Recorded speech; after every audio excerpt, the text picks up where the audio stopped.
Hello guys, welcome back. In this video I tell you how to fix Instagram app not opening problem will be fixed.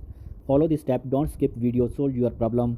First of all, open settings and scroll down, tap on apps and scroll down and tap on Instagram apps and scroll down, tap on permission, turn on all permission and go back and tap on storage and tap on clear data and clear cache and go back. Next method, tap on connection.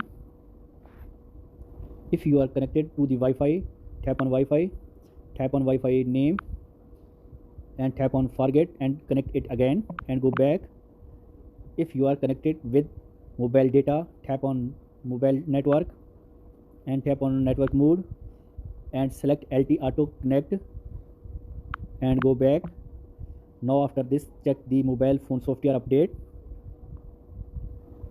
and scroll down. Now after this, tap on mobile phone about, tap on reset and tap on reset network settings and tap on reset settings and go back. After this, restart your device and check that your problem will be fixed. So this is the video guys. For more videos please subscribe our channel. Thanks for watching.